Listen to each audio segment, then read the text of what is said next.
Okay, so first game of today will be my game from childhood when I was 16. I played Belgrade Trophy, and that was the last round, playing just for prize money against Iceland FIDE Master Snorri Bergson.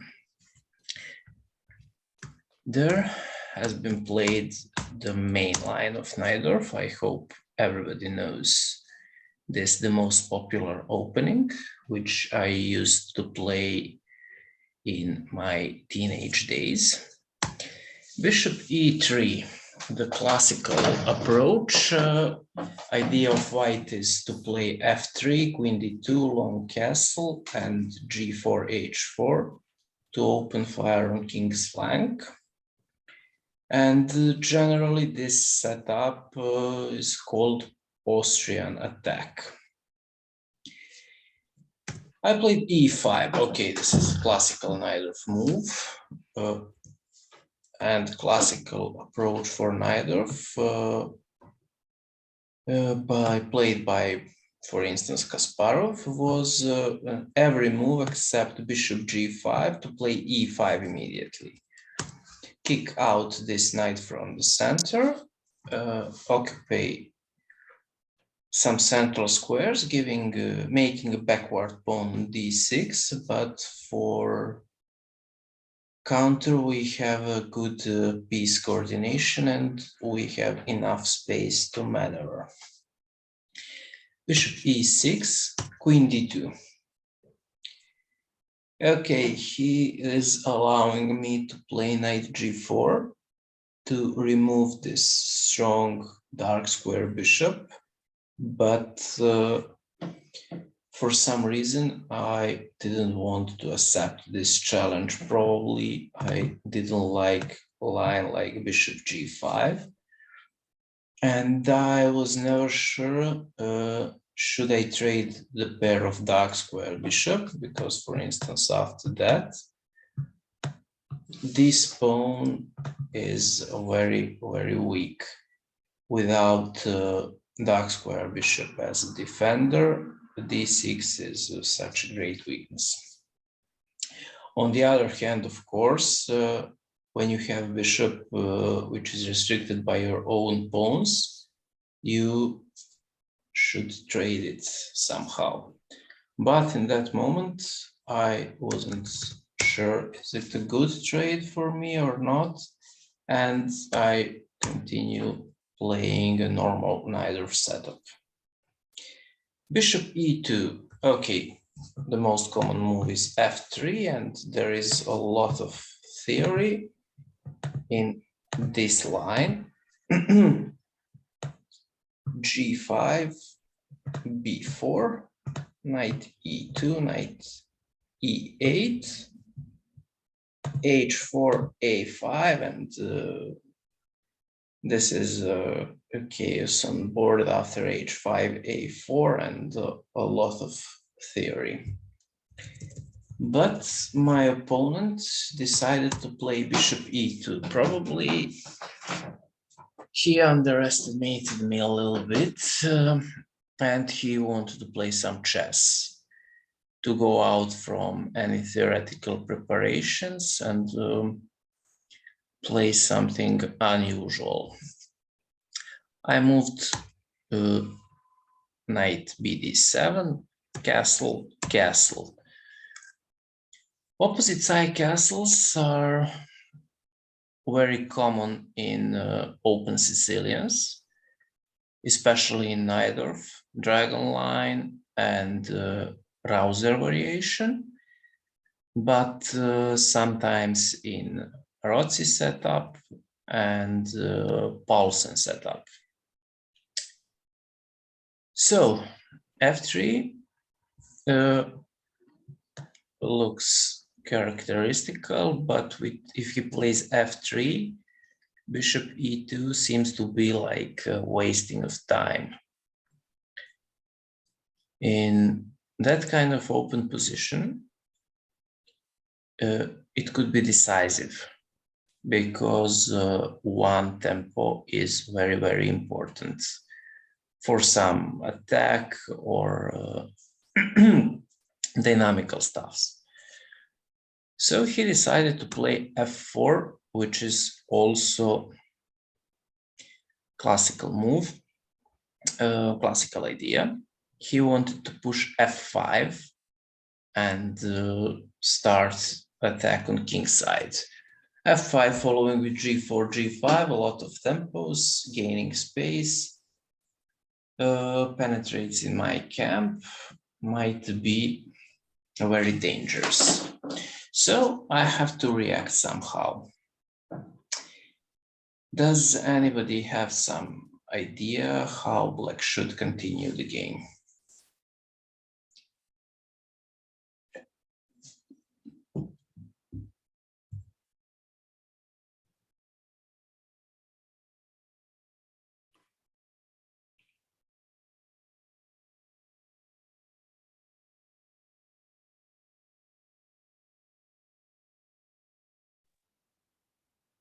Maybe you can expand on the queen side with b5. Okay, this is a normal move. b5 allows me to play bishop c4 after f5, but I didn't want to enter this kind of battle.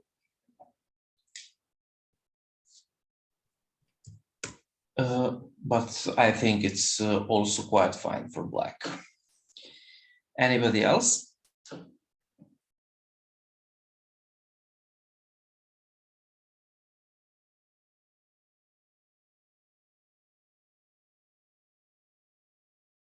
Okay, just feel free to ask anything you don't understand. We have time. I'm here to explain you everything I can. Okay, first time, second time, nobody? Okay, let's go. E takes f4.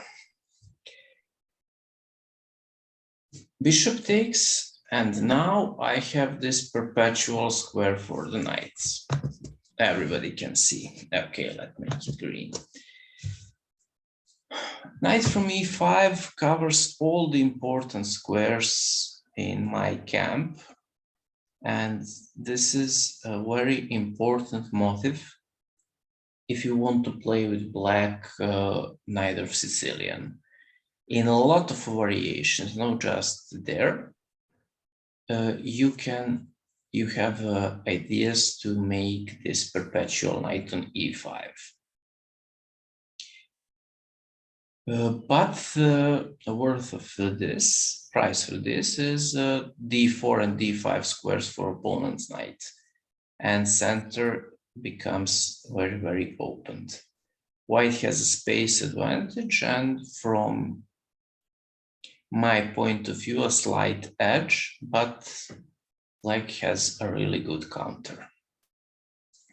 My opponent continues with knight d4. I remember I expected this move. Queen c7. Now, of course, he can take everything and make this double pawns in the center. But I think it is going on my hand because e4 pawn is very weak. Light square bishop on e2 doesn't have any future on the board because g4 and c4 are covered by my pieces. b5, b4 is coming very fast, and semi-open files on queen side gives me a good initiative. So position is here and there symmetrical, but I'm first gain initiative. So he decided not to transpose position like that. He played knight f5.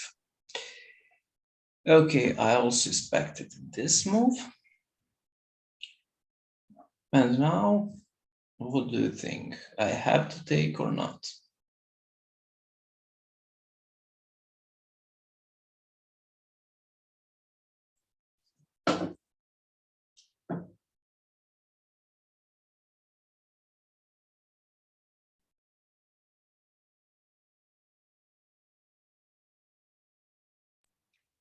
If you don't take, he's going to win over that pawn, right? Exactly. So I didn't have any doubt about this move. I took, and of course, position requires from me to make some counter on queen side. He is threatening to push g4, g5 to kick out my knight from f6 and penetrate in d5 with a huge advantage. I pushed b5, and now he played one maybe logical, but from my point of view, very weird move, which I didn't expect during the game. So let's imagine it's my turn.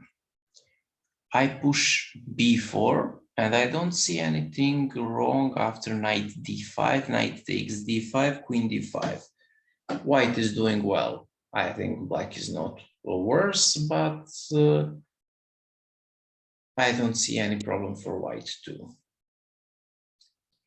But he was afraid from some reason, and he pushed a3. Some of the basic rules I learned from my coaches when I was young is not to push pawns in front of your king,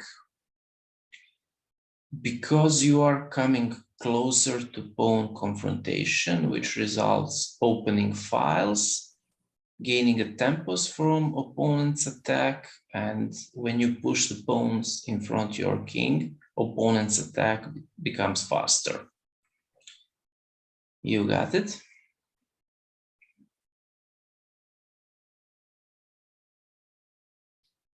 Okay, I guess you did.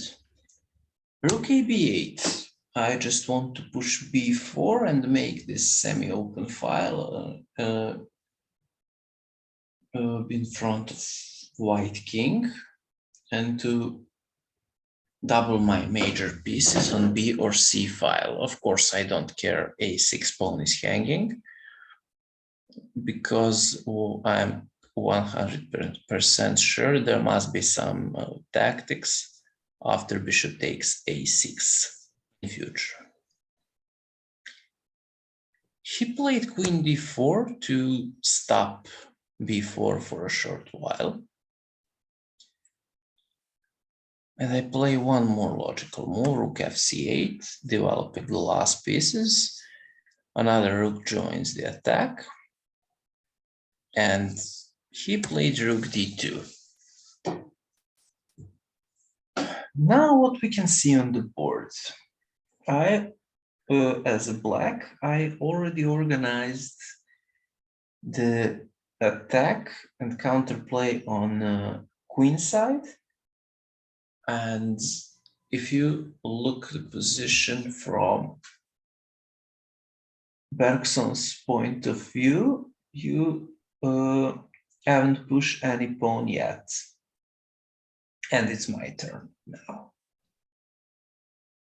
So, do you have any idea about evaluation and my next move?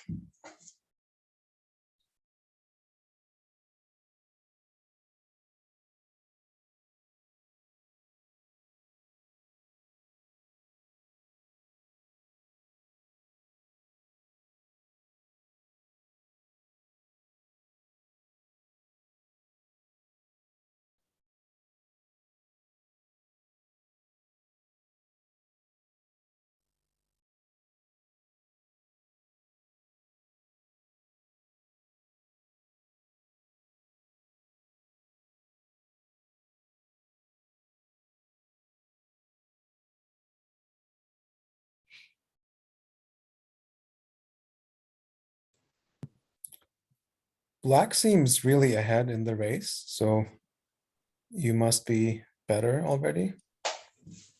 Okay. For a concrete continuation, I was looking at b4 to open lines. And if he takes knight c6, probably, And in the line, bishop takes d6. If he does that, knight takes d4 seems to win a piece in the end. Because you take on e2 Exactly. first. So you said b4 first move, right? Mm-hmm. Okay. Anybody else?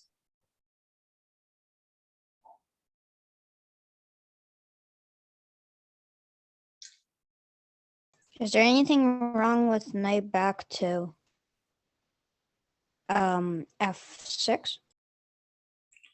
You mean c6? Yeah. Okay, I think it's just a good and normal move and a really tempting one. And what is your idea when I move my queen? Just expand on the king side and create some sort of attack. Yeah, okay, so your idea is also good. I think it's just a matter of taste about move order. But you said the same as Melich does. And what I played in the game. I pushed b4 immediately. Okay, if he takes a b4, knight comes to c6, queen c4 falls due to rook b4, and I will take the piece on f4 next move. And if he moves queen anywhere, I will take on b4 with the knight, defending a6 square, defending d5 square, and with, for instance, queen e3, knight b4, and I think next move is queen a5 with the decisive mate attack.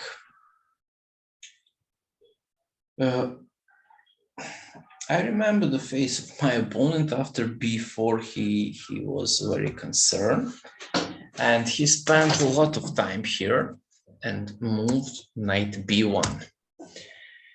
Okay, his idea is obvious. He is provoking me to push b3, and after c3, close all directions to his king. And the second idea was to play on bishop b takes a3 to takes with the knight, not crushing the structure. I played queen a5, and there he lost the position. He pushed c3.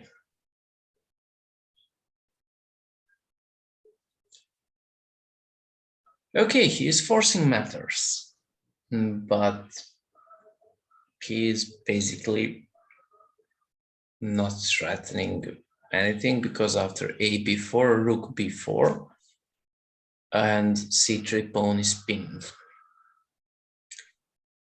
But I decided to accept challenge. b3, knight a3.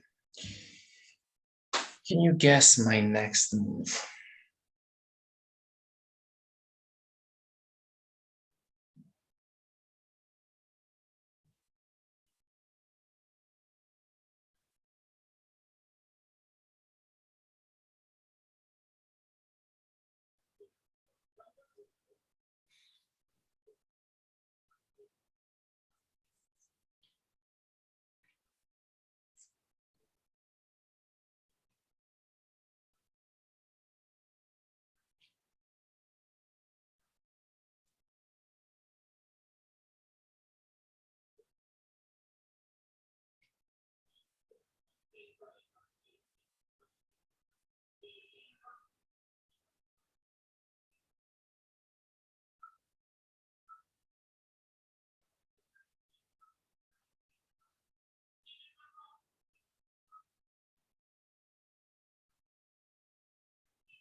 Is it too slow to play knight f d7, aiming for knight c5 and then knight b3 check? I think it isn't, and it will be probably my today's approach. But when I was young, I was looking just only for some confrontations and tactical tricks. So my teenage approach resulted that game as a nice one. Today I will probably play knight fd7, knight c5, and win this game positionally, probably win some material and convert it in a long term. But these days, I wanted blood everywhere. Rook b4. Okay, I already said c3 pawn is pinned, so queen b4 is unable. If he moves queen on g1, I will take bishop. He has only two squares, e3, f2, or a7. He chose to play on counterattack.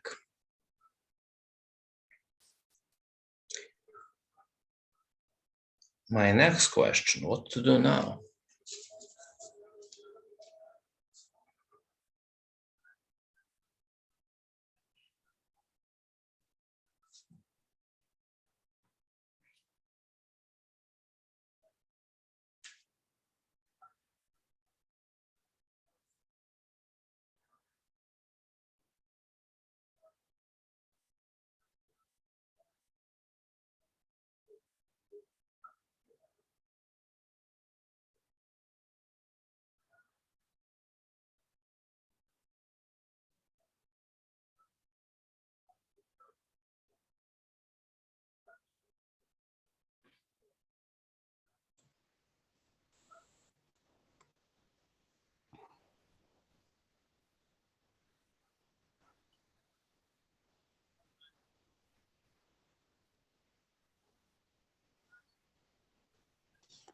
Looks like you have a, sorry, go ahead.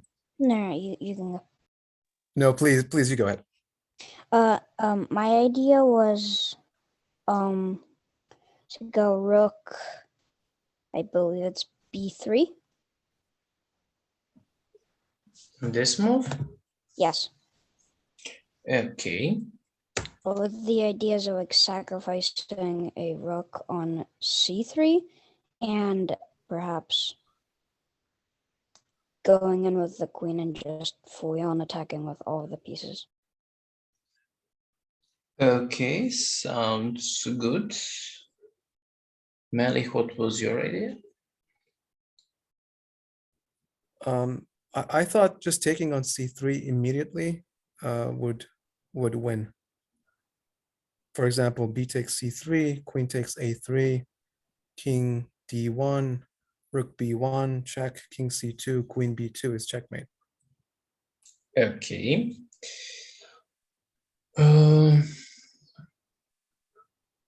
Anybody else? Maybe rook takes b2. Rook No, takes no. b2, No, that's a bad so it's also tempting, why not? Actually, yeah, because if the king takes f4, no, it's not. So I played rook c3. If b takes c3, then queen a3, king d1, queen a1, king c2, rook b2, checkmate. He has to move on d1. And what's next?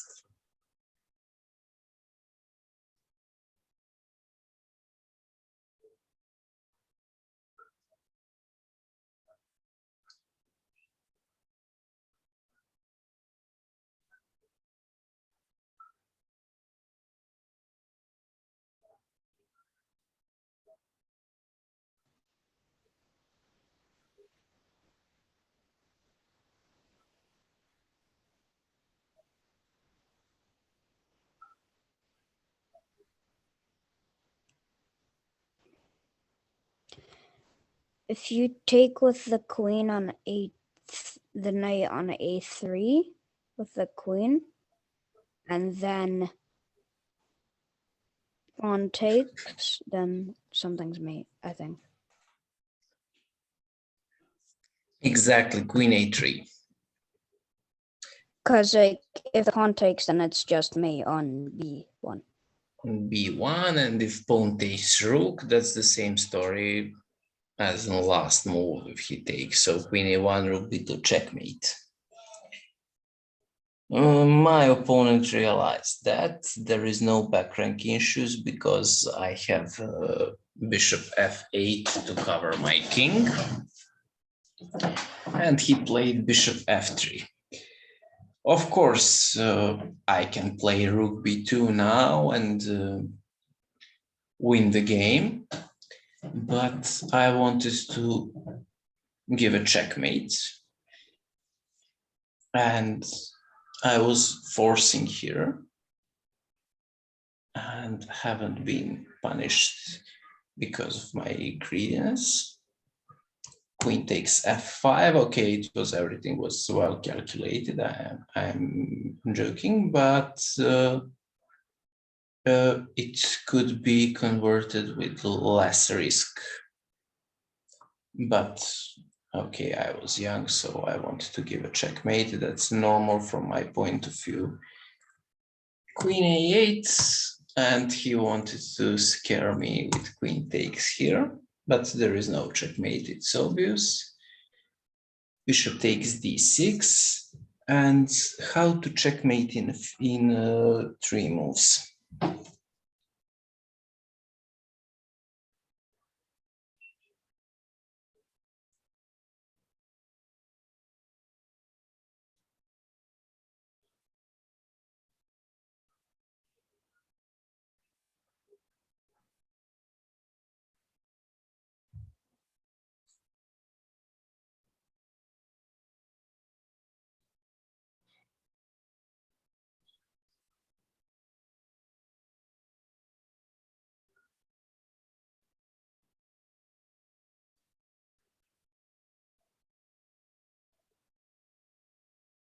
I'm not sure if this is right, but queen to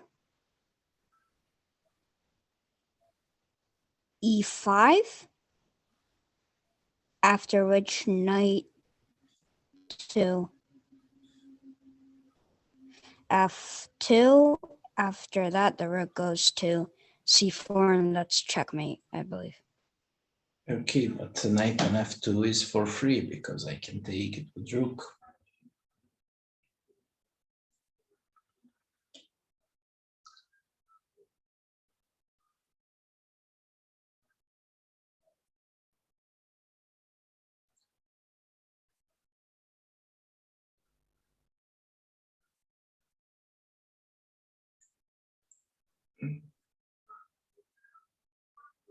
Okay, that's an easy task. Knight h5. He has to go king h4 after king h3. There must be something discovers check or rook f3. I don't know. He played king h4, and after g5 he resigned. King h5, knight f6, king h6, queen g6, checkmate. So that was just for introduction, my one childhood game. And the conclusion about all this game is that White lost because he used defensive role. He should just continue the attack here and look at his business. So after b5 to push g4 or something useful for his attack. With a3, queen d4, and rook d2, he was just helping me to organize the action on queen side. So here g4, and after probably b4 to enter here with a normal double-edged position. I don't know, but moves like knight g4, I don't like. Knight comes to d5, rook h g1, f6, plenty of possibilities, and of course just primitive to take on e7 and bishop d6, winning the exchange. So g4 pawn is poison one. I have to push b4 now, and after knight d5, knight d5, queen d5. Position is about even, but anyway, g4 here is in a spirit of position. I guess some average player, not even strong, just average player, will move this g pawn after 1 minute of thinking. But okay, I was lucky. My opponent played a3 and a few dubious moves, and I won the game. Next game is between Romanian Grandmaster Vaida Levente and Serbian International Master and my mentor Todorovic Jovan. Opening is not so important, even in this game, not in my future book, but this is a French defense, Tarrasch line. The main move is knight c3. There is also advanced variation, third move e5, and the exchange variation ed5. This is, of course, matter of taste. Knight d2, knight c3, and d5 are ambitious moves to try to gain some advantage. ed5 is a move when you are ready to play equal position on a long term. Knight c6, weird move, even for me. I'm playing a French defense, and here I'm moving a c5 or waiting move h6. h6 is usually useful in that kind of structures, and in every position we will transpose as a good prophylaxis move. So in advance, we are solving the back rank problems because it's obvious we are going on the short side with the king. And we are covering g5 squares, which might be unpleasantly occupied by opponent's pieces. Sometimes knight g5, sometimes bishop g5 with pinning our knight. But you haven't played knight c6, knight gf3, knight f6. Idea of a complete line is to provoke white to push e5 and then undermine the center with f6. But anyway, in French defense, I want always to have this counterplay with c7, c5, which is obstructed by knight on c6. e5, knight d7, c3, f6. This is a theory. Bishop b5, fe5, de5. Here probably you have around 250 games in Mega Database, and 187, I guess, is continued by bishop e7. Jovan played a6. He told me that he read a book of Croatian Grandmaster Dražan Marovic, who was an expert for French defense in 1970s.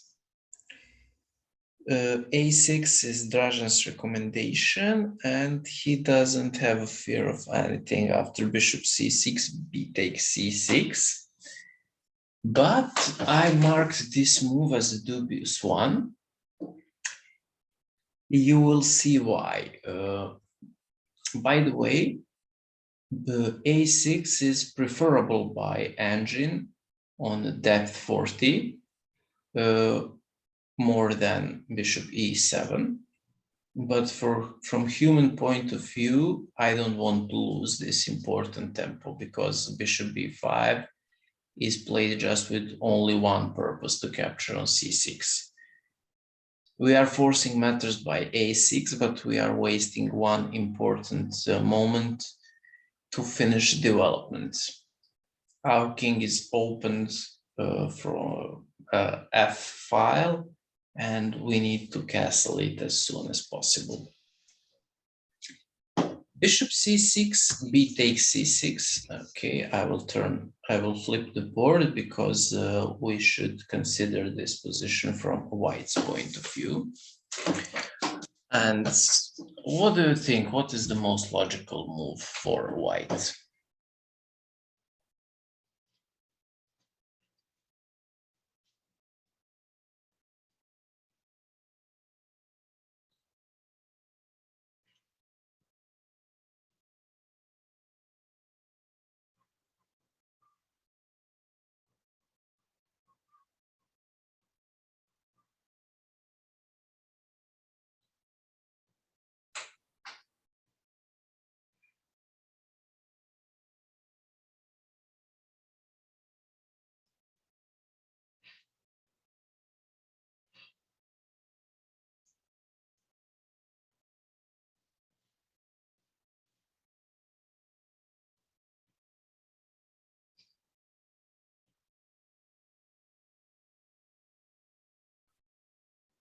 Perhaps knight d4. Okay, this it looks very straightforward, but you probably missed then that e5 pawn is hanging.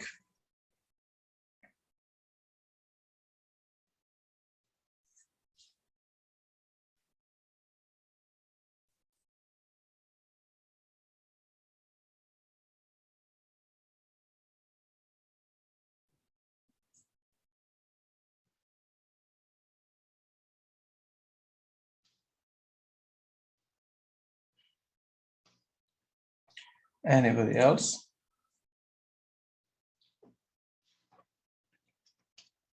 Probably castles.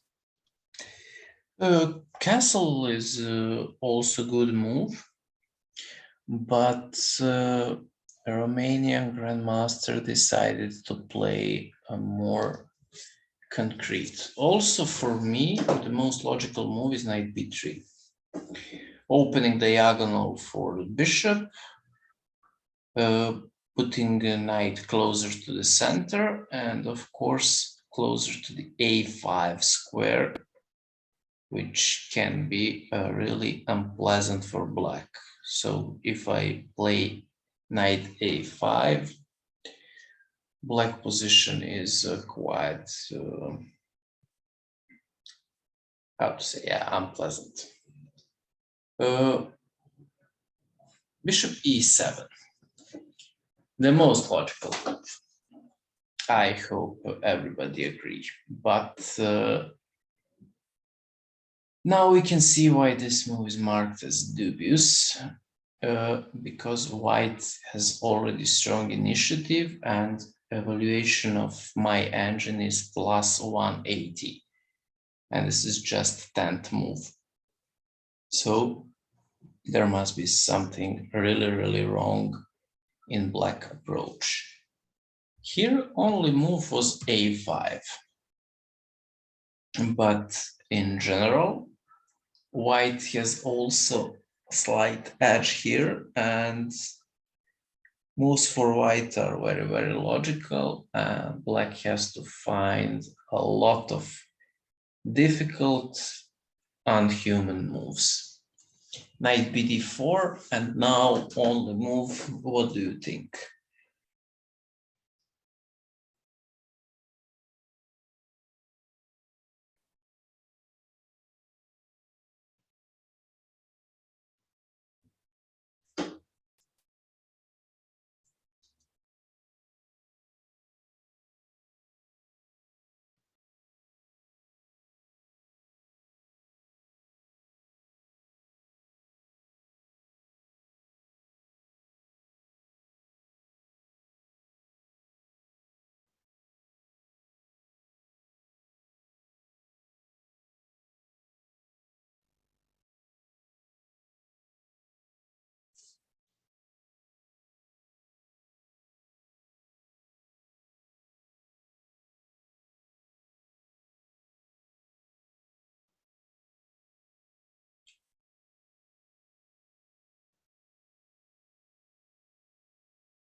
Okay, only move is knight c5. For me, the most logical is knight b8, defending e6 and c6 pawn at the same time.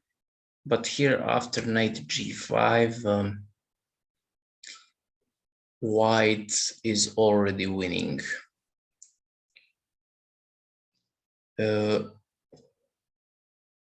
Queen g4 is coming, and e6 pawn is unable to defend.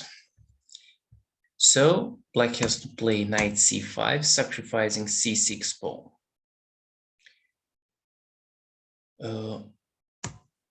Knight g5 again. And now we can see why this bishop e7 is very important tempo. There, knight g5 won't be possible in case bishop is on e7, but Jovan lost the tempo with a6 and then playing a5. This plays very, very important role. Bishop a6, sacrificing e6 pawn, but avoiding castle. And here, after this forcing line, white, after this strong move, has some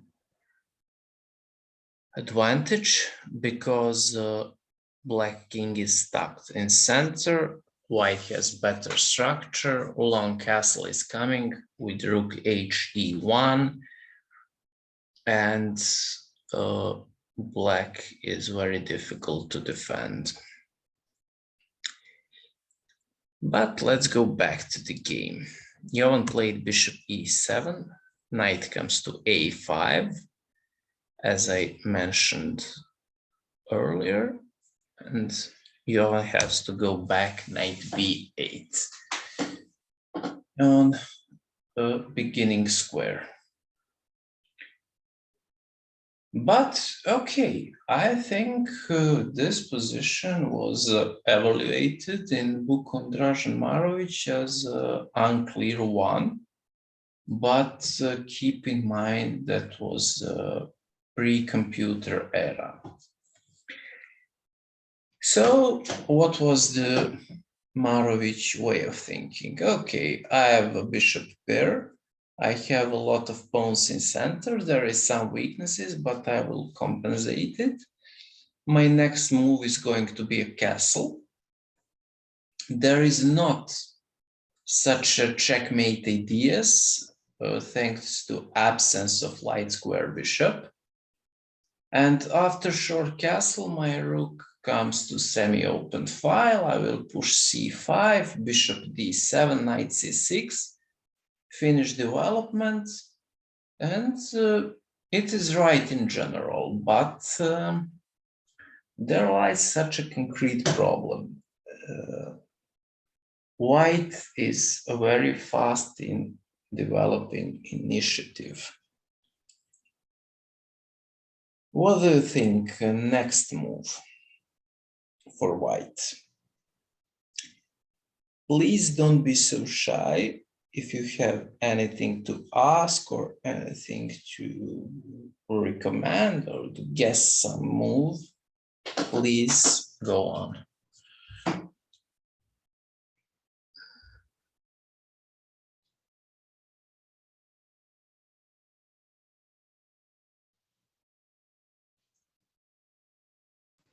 Just castles. Okay, castle is a normal move, but it allows black achieving his plan. So if you play castle, I will also castle, queen e8, c5, knight c6, and here and there I fixed my issues. Try to find something more concrete. I think position requires it from you.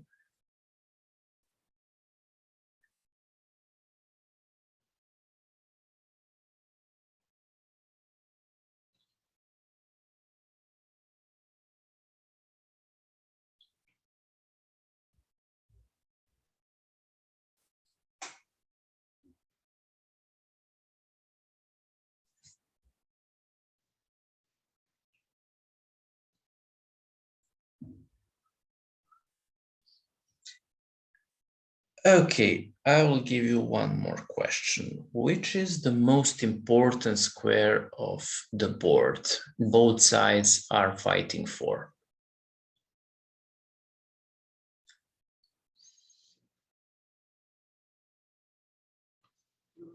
C5. Okay, c5, yeah, but in some future. When do you want to come with your knight from f3? In a lot of lines. Gonna come to d4. Okay, yes, but if you come to d4 after c5, you have to go back. We have already seen this square in analysis of this position few moves ago. Okay, I will help you. G5 square. Can you guess the move now?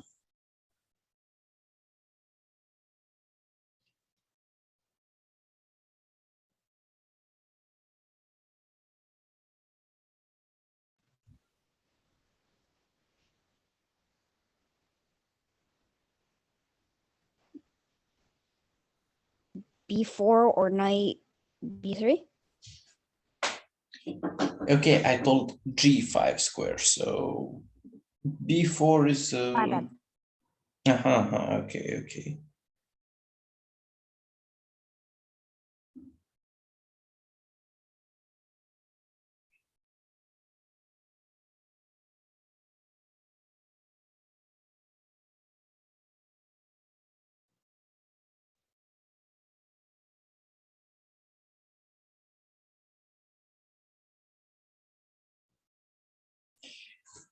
Okay, H.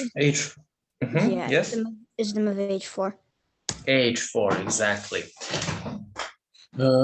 So knight g5 is an idea, of course, to put the pressure on e6 and h7 pawn. Ivan played castle as the most logical move, knight g5, and what to do now with black?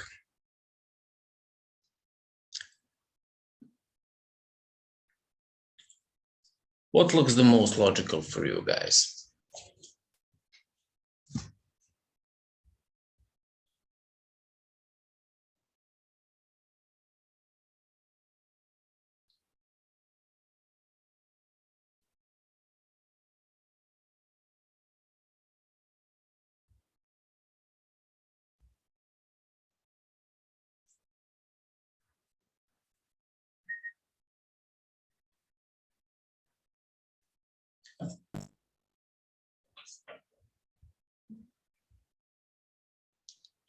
Does knight on g5 annoy you? Perhaps h6. Yes, that was the move from the game. But the better one was queen e8. Of course, according to engine, but it is not human move. And some line here is queen d3, threatening checkmate, queen h5, g4, only move queen g6, takes, which leads us to a position which is not topic of this class and also of my book. But this is a clear positional advantage for white. 100 of weaknesses in black camp, bishop pair is stuck, bishop on c8 is completely restricted till the end of the game, and white just need to finish development. Easy winning endgame, bishop e3, f4, long castle. It looks like white cannot make a mistake. But after h6, Romanian grandmasters show very sophisticated feeling for attack. I know Melich knows the move, but I ask the other participants how to continue with white.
Okay, I always like to mention the famous Russian sentence. So when you have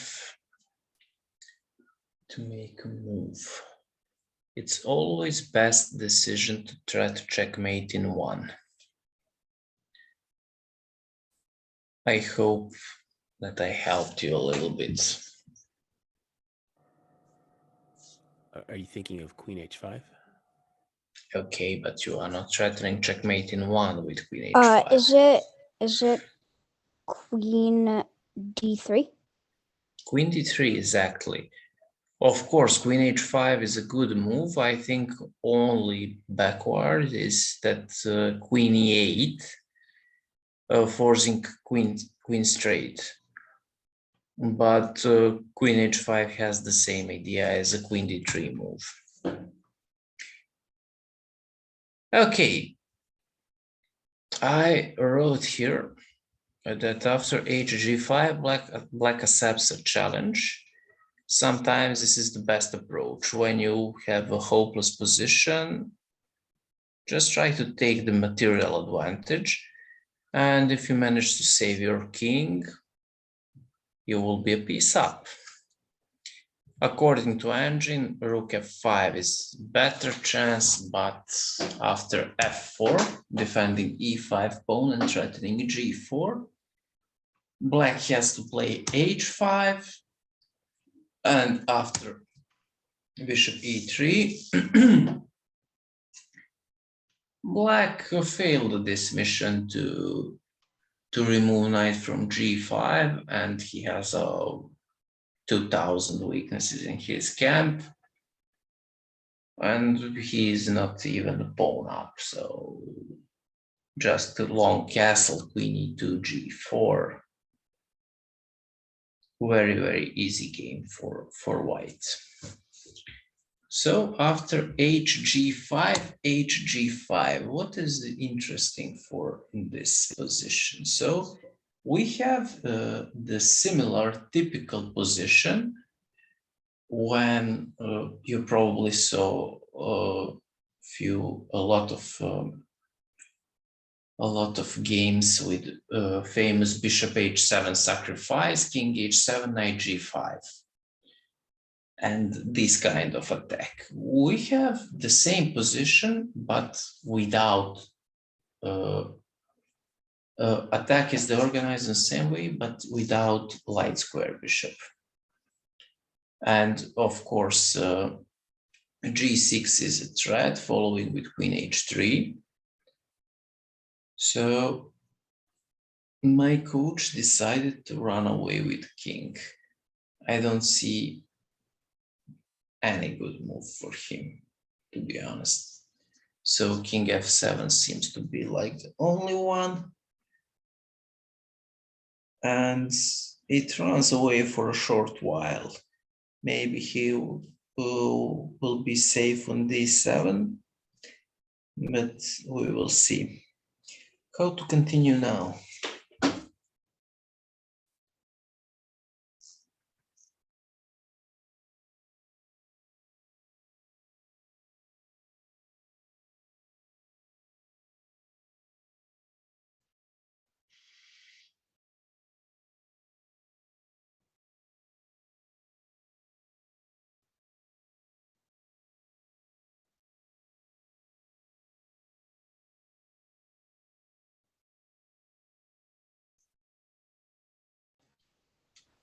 Either the rook or the queen going to h7 to target that pawn. I like your way of thinking, but tell me which piece you prefer to put on h7. I think I would prefer the queen. But Okay, the right answer. Queen h7 is the strongest move. But if you look in the engine, there is a 3 or 4 moves which keep more than +4.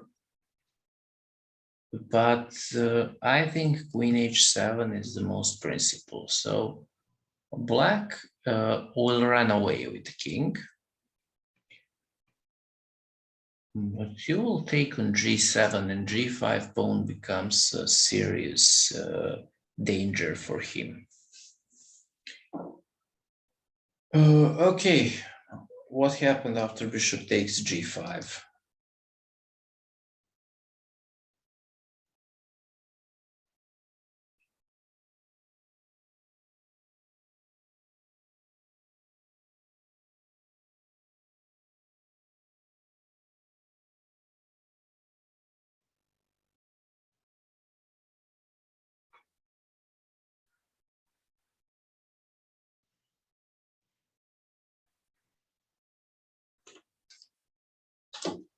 So if bishop takes,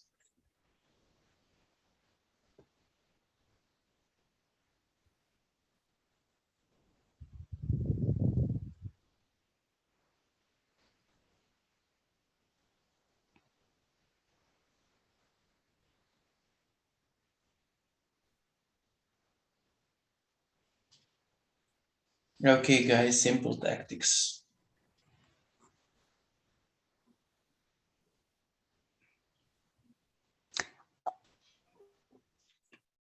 One, two, three.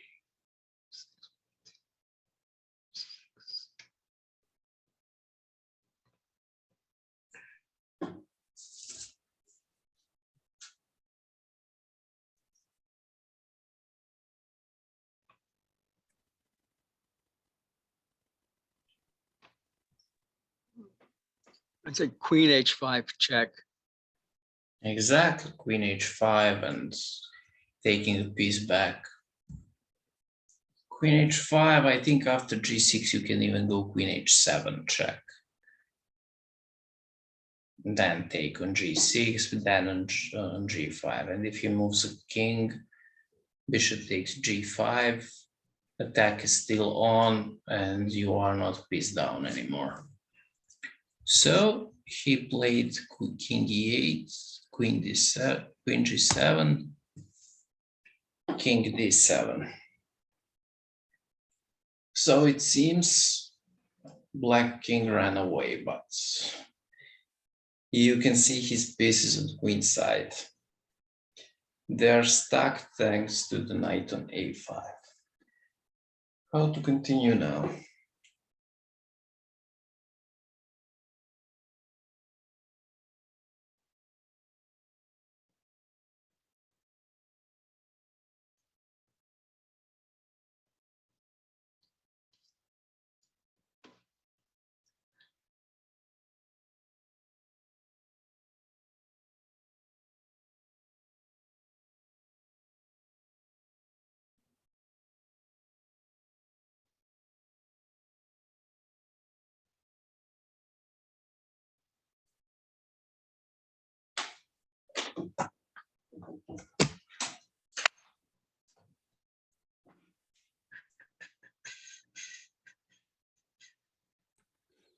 Not sure, having trouble deciding whether I want to bring the rook up to h7 or start with the bishop on e3.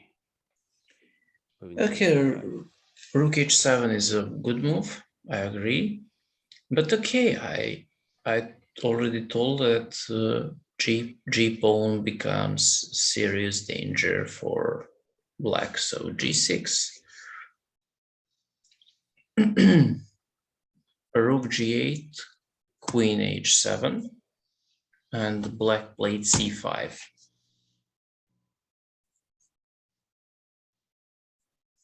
Now,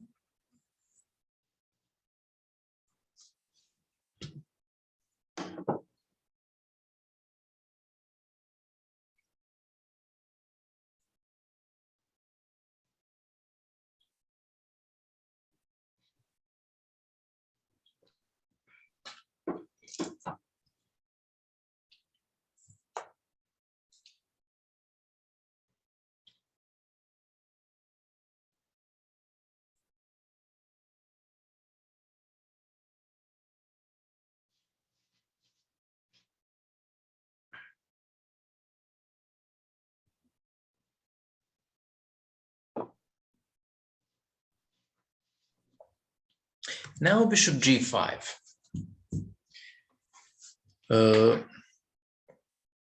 So idea of C5 move was to play knight C6, but Vaida avoids this by bishop G5. Now after knight C6, knight takes, king takes, bishops stay undefended at E7. And after rook E8, bishop E7, black resigned because promotion of G pawn is inevitable.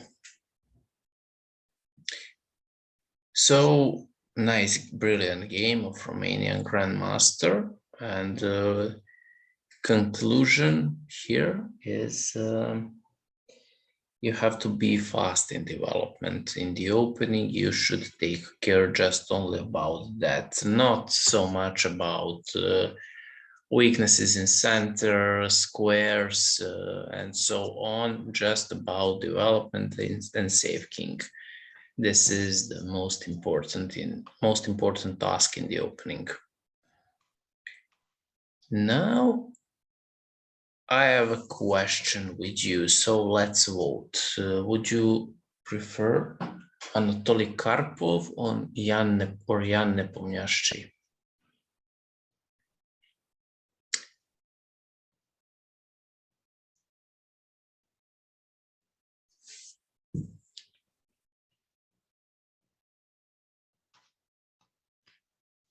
I vote for Karpov. Okay, one for Karpov. Let's hear the younger generation.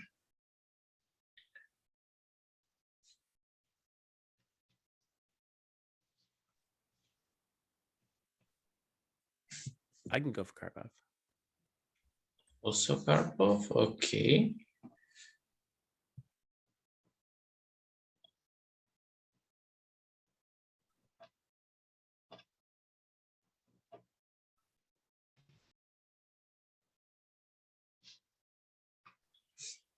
Okay, so let's go with Karpov.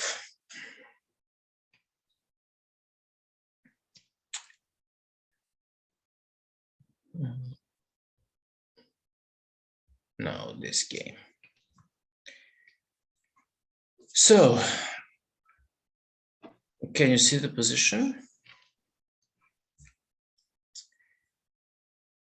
Yeah. Okay, so Hedgecock structure. I hope everybody heard for Hedgecock. This is the opening where black rarely gives white space advantage, but has a good coordination of pieces and always some counter chances with A5, B5, D5, or E5. Okay, this is the main characteristic of this opening, and according to this move, which played Hungarian Grandmaster and chess legend Rivli Zoltan, is very, very logical. And of course, the first line of the computer. But in general, I don't like this move. There is a move 39. Both opponents are probably in time trouble because increment was after move 40. It's from practical point of view, it's not the best decision to make crucial positional decisions in time trouble. But okay, the move is the best according to engine, and I don't mind. F5. White is aware that he can keep attention here in center, but the another stuff Karpov was also aware is that when the center is blocked, attack on flank is available, is possible, because where central files are opened on, or there is dynamical situations in center whenever some opponent starts with king side or queen side attack, you should answer in center. But when center is closed, this approach is impossible. Queen a8. Of course, dubious move.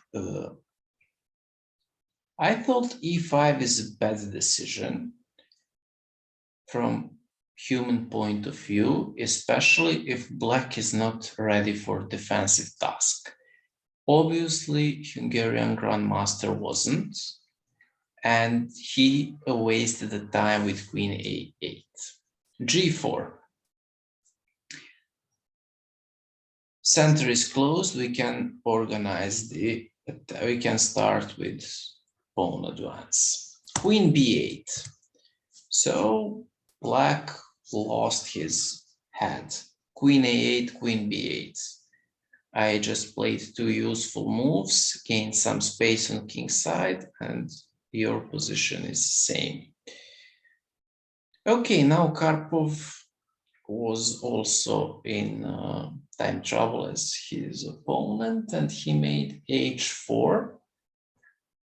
In his book, My Best 64 Games, he evaluated this move as a dubious one because he is giving opportunity to black to consolidate, and he said that he should play bishop f3 or king g3, defending a g4 pawn, and then push h4. But never mind, h4, queen b7, bishop f3. Queen e7. Okay, now black moved the queen in a defensive role, and this is good, but black could have this setup just two moves before. King g3, a b4, a b4. So let's evaluate this position from strategical point of view. Both sides have two pawn islands. So white has one island, B and C pawn, and king side pawns. Black has 5 connected pawn and isolated b6 one. There is also backward pawn on d6, which is a serious weakness, and space advantage belongs to white. So white is slightly better. D6 is something we should always care about. So it hurts every move. Every move you have to consider, can he push a stronger pressure on this pawn? Can I sacrifice this pawn? Do I have enough compensation? Can I move my knight from e8? Can I move my queen from defensive role? Can I play with rook on d8? Do I have enough counter? And all these questions you should give yourself before every move. So it's very difficult to sit behind the black position and think about 100 of same stuffs every move. So black will hurry with solving this problem, and he played d5. He felt under the pressure, and now he has clearly worse position. C takes, of course. Bishop b5, knight b5, queen b4. Okay, that was the Wrigley's idea.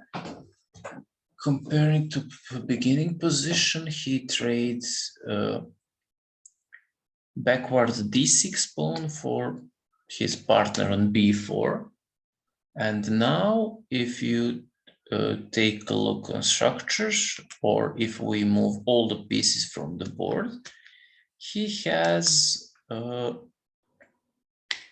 passed pawn on b file, but white has defended the passer on d5. So even endgame is not preferable for black, but some secret hope lies in a b6 pawn. If he managed to defend, he has some chances. g5, very logical, everything is ready for final impact. Excuse me, but what about knight a7 here? Knight a7, yes, there was some tactics. I just have to remember.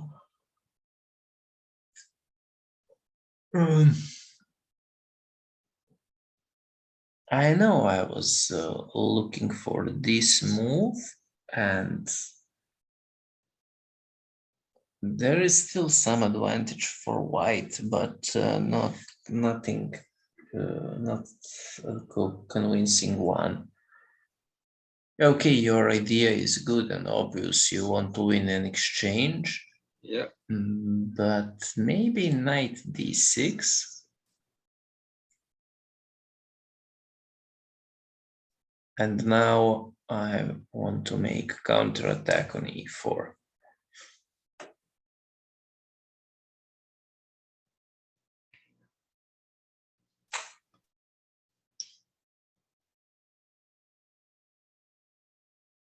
Yeah.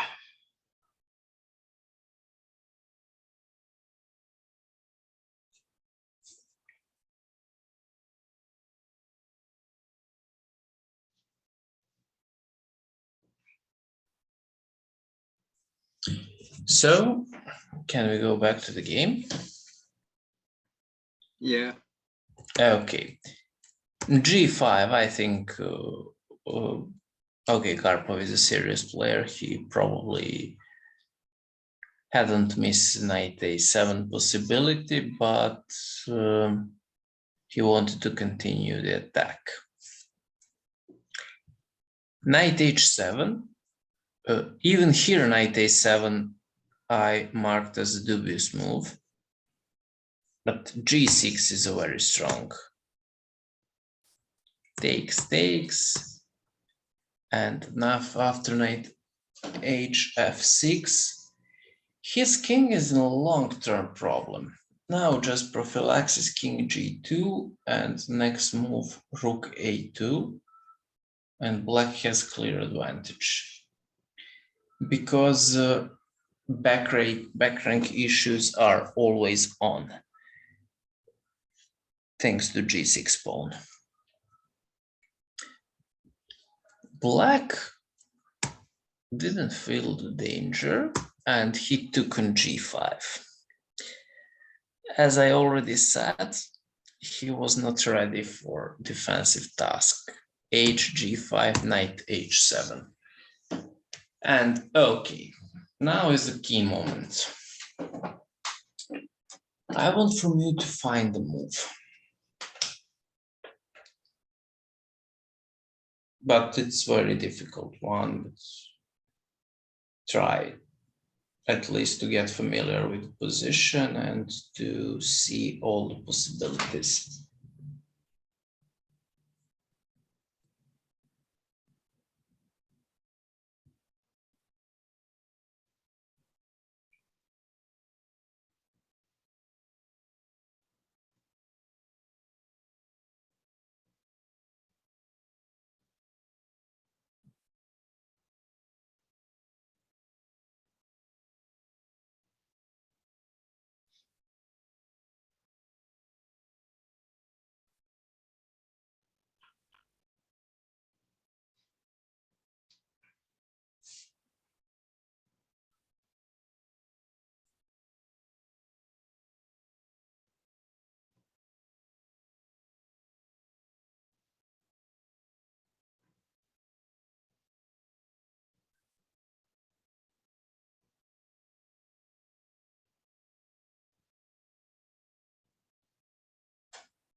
Maybe rook h1, knight takes g5, queen h2, and try to give checkmate.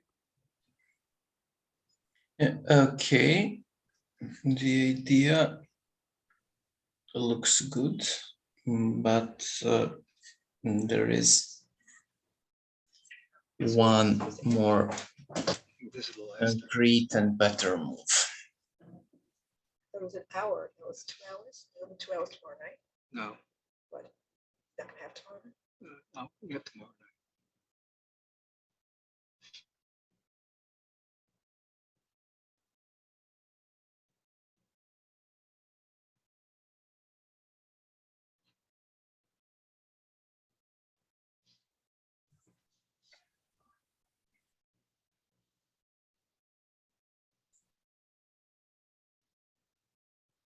Okay, d6.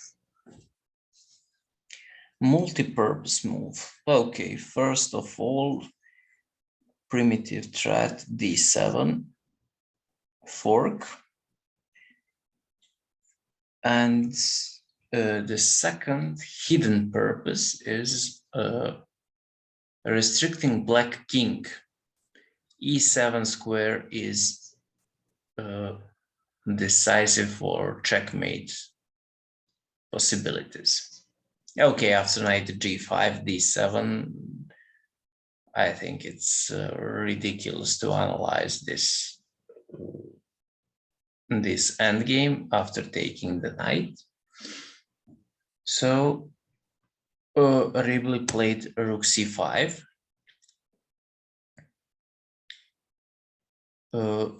Removing the rook from fork and attacking the knight at the same time. Rook b2, queen c4. And now there is a nice diagram.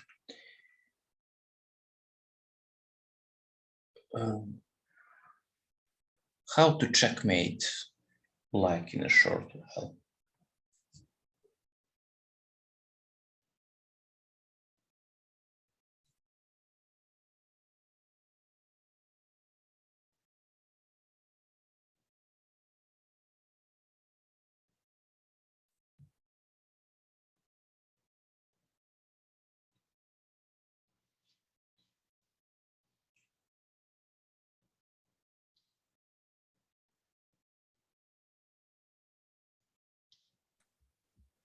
Maybe start with g6.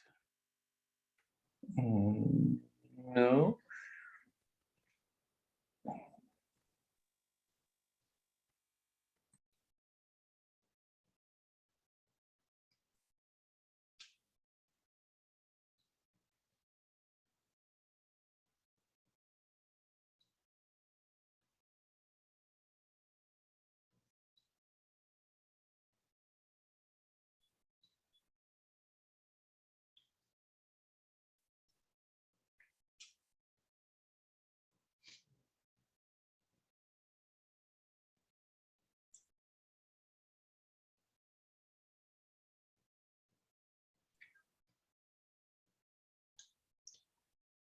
Okay, I will help you. Queen h2.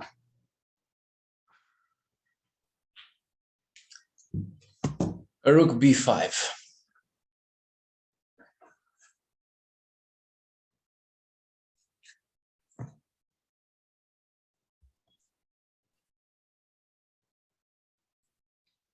Now, Rook h1. no.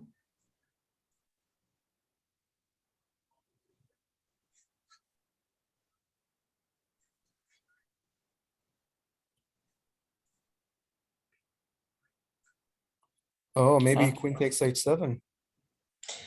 Exactly, because after rook h1, probably rook d6, and I will run away easily. Queen takes h7. Exactly. King takes. Now,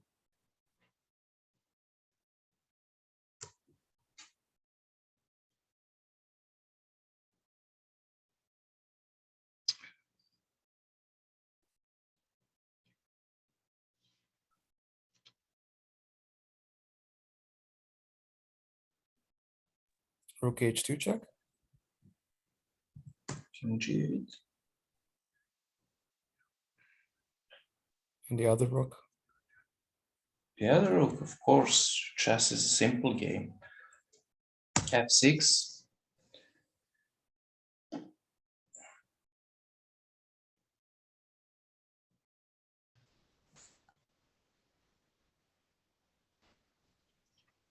G6.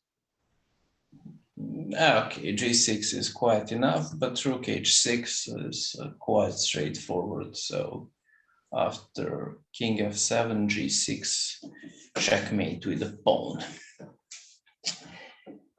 So very imaginative finish from 12th world champion, and a very good, very well organized attack.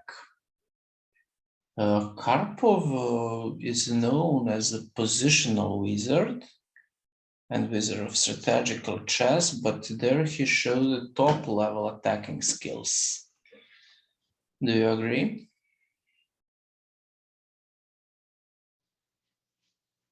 Okay, Yeah. and let's see one more Anatol's achievement. Okay, there is some opening situation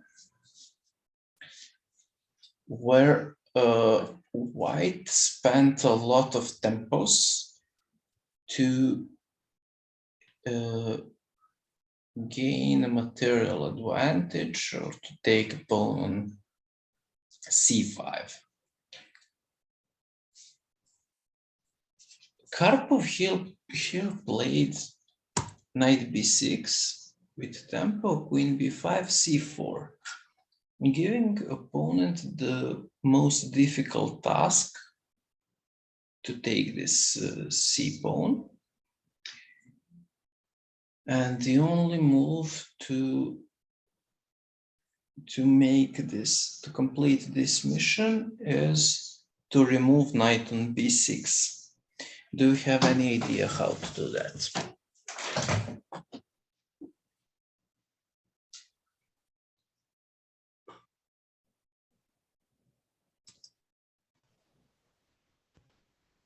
Knight h4. Yes, you mean knight a4, but we understand each other. The whole idea is based on conquering c5 pawn, and Grandmaster Tatai is consistent with it. Okay, is there any chance to save c4 pawn? And is that in the spirit of position? What do you think?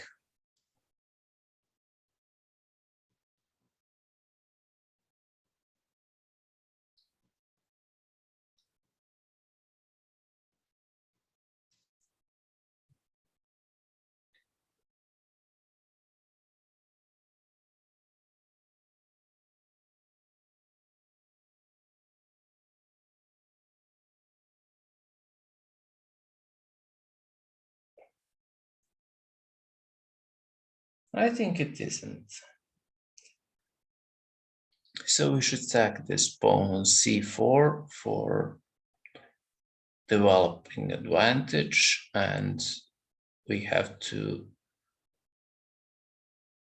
try to make initiative and compensation. So castle, knight takes, and of course pawn takes. Open the file for a rook, and after queen c4 to play e5.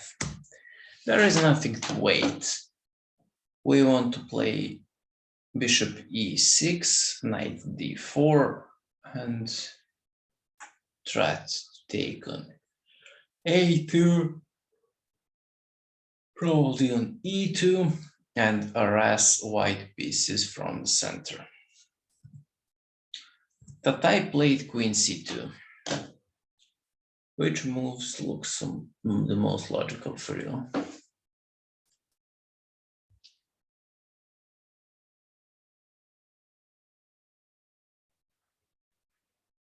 Just bishop d6, just developing your piece. Okay, but do you have something more tempting?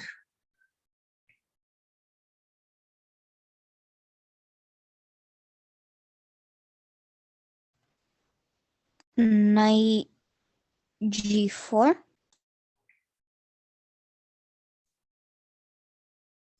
Knight e4, of course. Attacking the queen with tempo. Queen b1. And now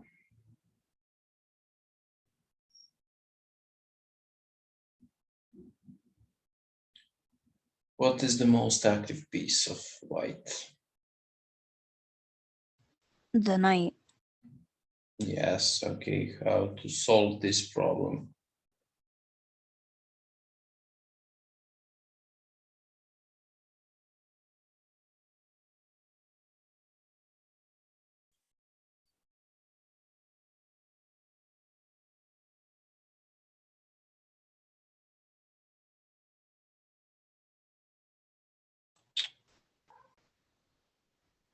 Bishop c5. Okay, this is f5, but I think it's more convenient to do this with pawn.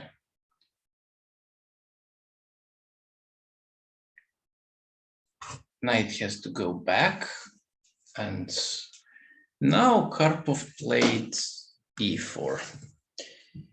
There was plenty of good options here.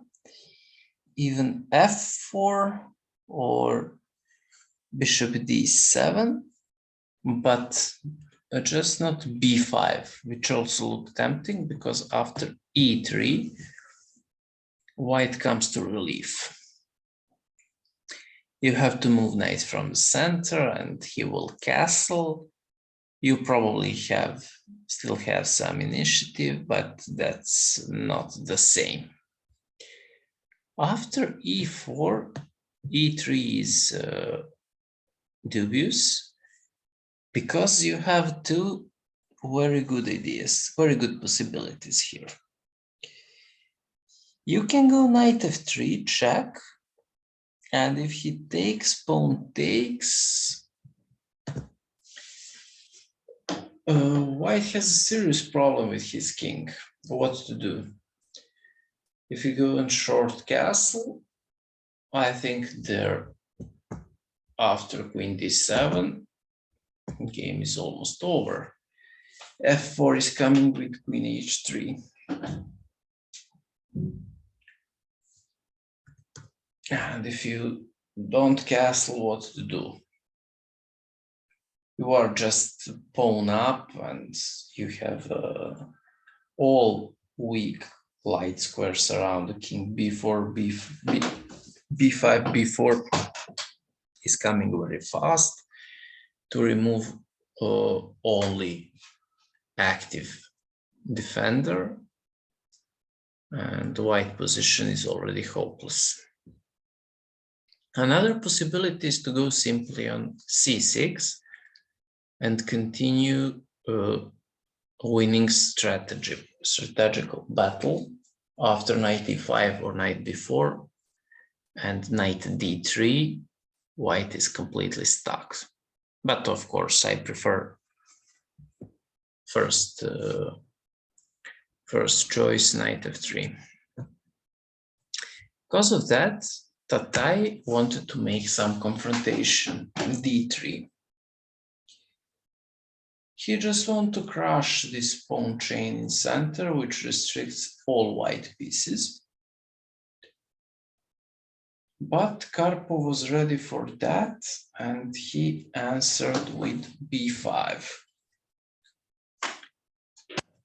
He doesn't care for d takes e4 because he wants to push b4, b3. So, for instance, b3 and knight c2. A b3 is, of course, impossible because there is some interesting fork on the end. So, Grandmaster Tatai played bishop e3. It looks very logical for me because he is trying to finish development. Karpov continues with idea, b4.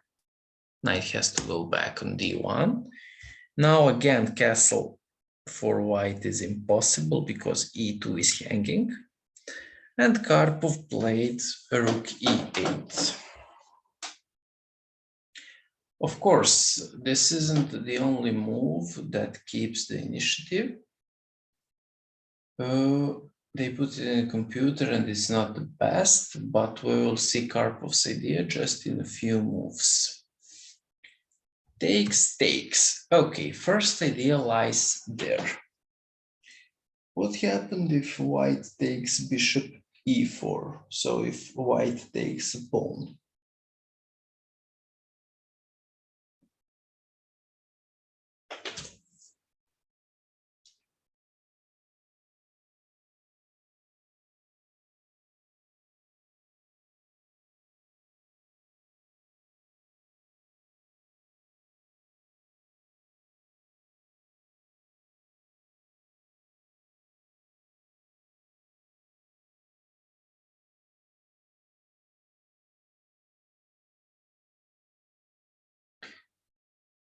Again, simple tactics.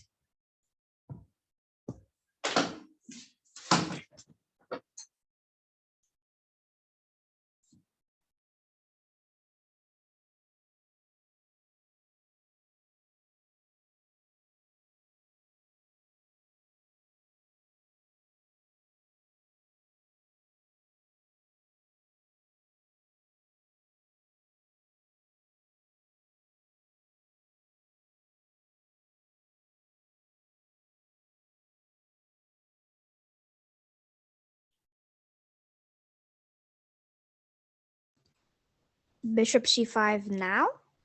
No, actually, no, that hangs a pawn. Never mind. No, rook e4, Okay, queen e4, Mhm. then bishop f5, and then fork the king and the queen. Yes, then knight c2 is coming, winning the rook on a1. So, thanks to this possibility, bishop e4 is impossible. Tatai decided to take on d4 and make a short castle possible. Of course, queen d4. And he wanted to be clever. He made a cunning idea with a3. But there is also possible to go castle. And that was the donations from Karpov book. Queen d2, he was ready to play to provoke new weaknesses. So if white plays e3, Bishop g4 is coming, and light square around the king are weak. A line from the book was bishop e4, bishop h3, bishop goes back, and rook takes e2. King g1, queen c1, queen d5, king g1, bishop d4. And we can see that all white pieces are placed on basic rank. So after rook f8, pressure of black is irresistible, I think, and mate is here in a few moves or decisive material loss. So white played a3 with one clever idea. What do you think? What is the best move for black now?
B takes a3 or bishop g4, what do you think?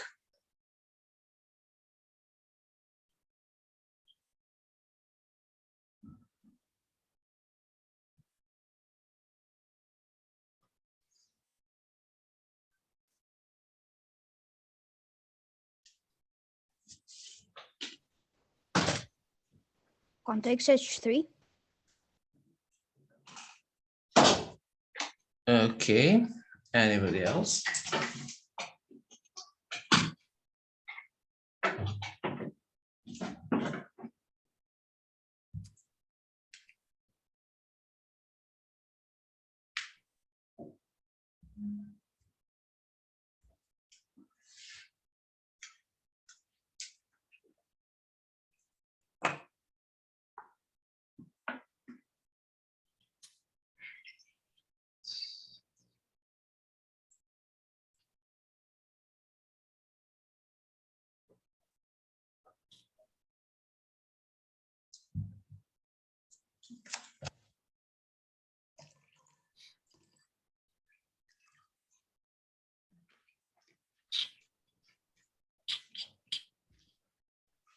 So,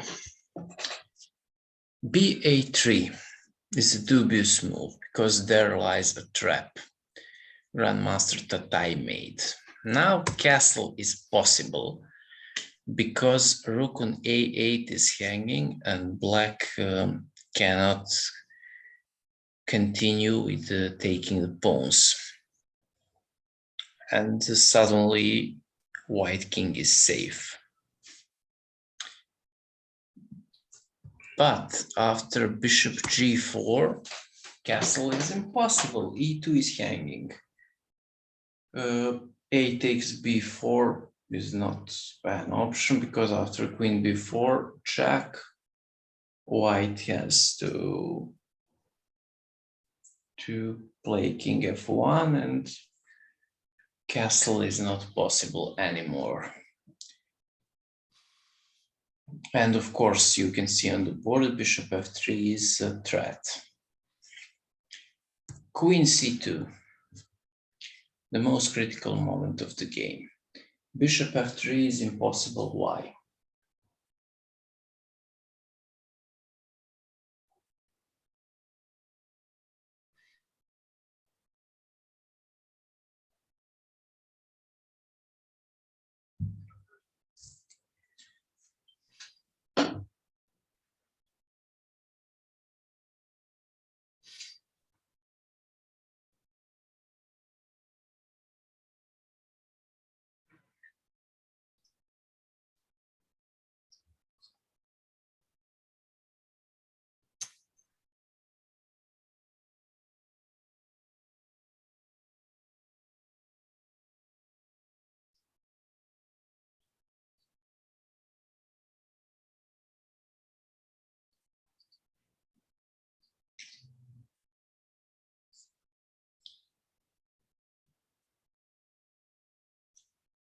Again, simple tactics.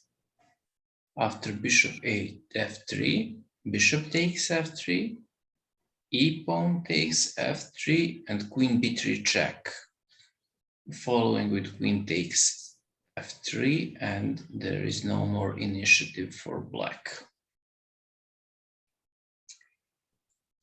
But Karpov's next move will show us the essence of the rook e8 move. Queen d3.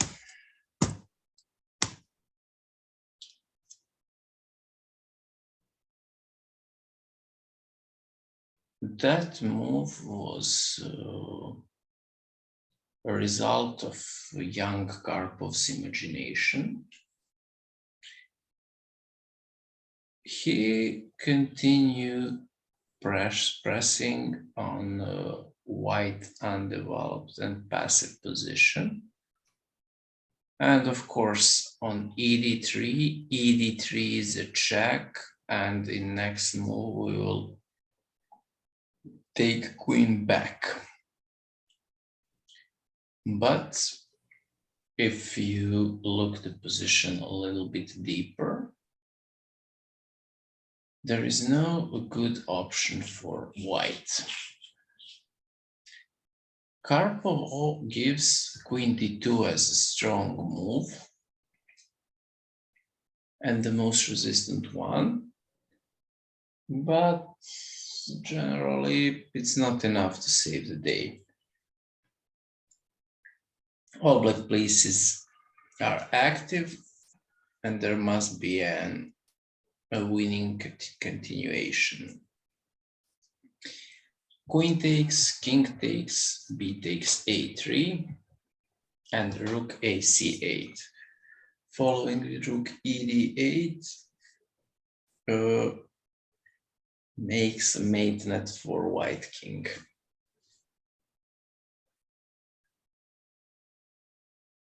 So let's go back to queen d3. What happens after knight e3?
Okay, the solution is very straightforward. Yes, go on, please.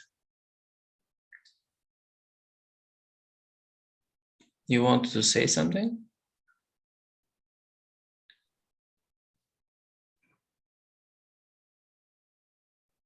Okay, I'm sorry, I heard some voices in background. So queen c2 is quite enough, and bishop b2. Next move, we will take on a3, and this is this decisive material advantage. Pawn up and passer on a3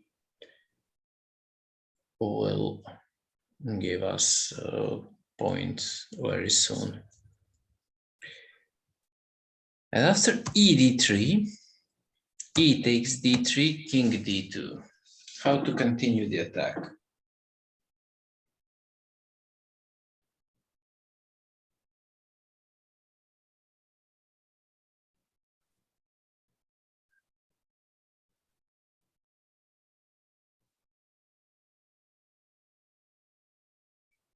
D takes c2 or rook e2, what do you think?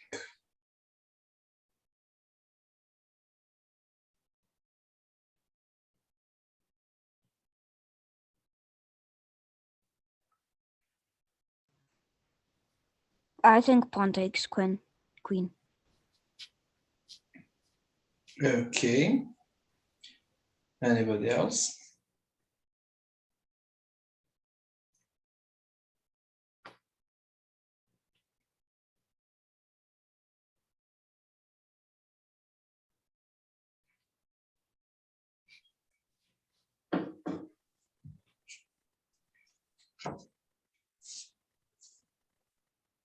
Should we do rook e2 check? Rook e2 check, of course. Sorry, rook e2 and king d3 is the only move. And bring now the other rook. bring the other rook, of course, king c4.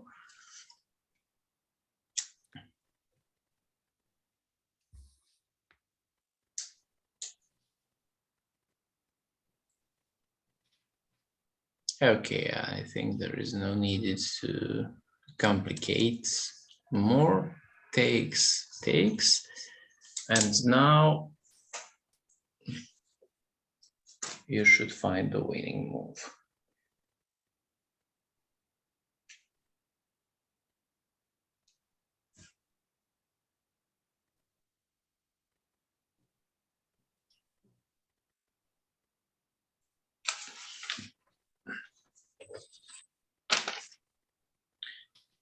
So knight from d1 is the critical defender again. How to harass him?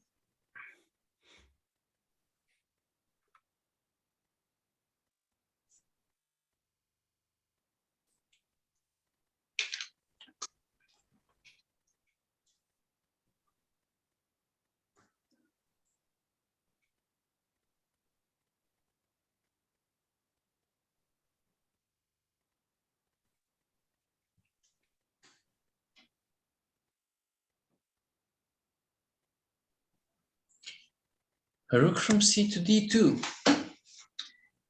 Knight holds all the important squares b2 and f2. But now it is attacked 3 times and defended just only twice by rooks.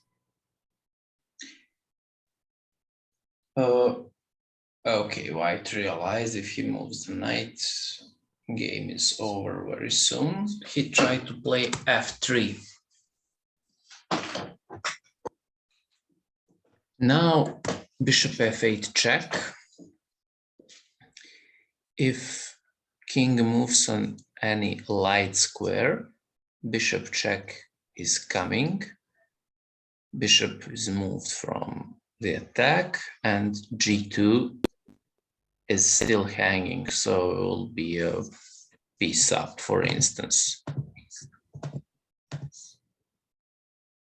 And game over. So white choose only dark square.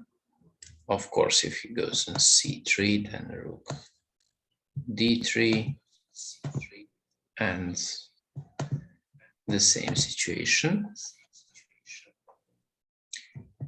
So white choose to go on a5, and now after bishop d7 he resigns. I showed on the board a reason. g2 bishop is hanging, and if you defend the bishop, we will play bishop c5 for him. And king is in the mate net. Rook a8 is coming. Next move. And white resigned. Very good game by Karpov. He exploited and he punished the opponent for undeveloping pieces in the opening. The similar topic as game Vaida Todorovic, Arash French defense. And it is a good example how to lead initiative and how to exploit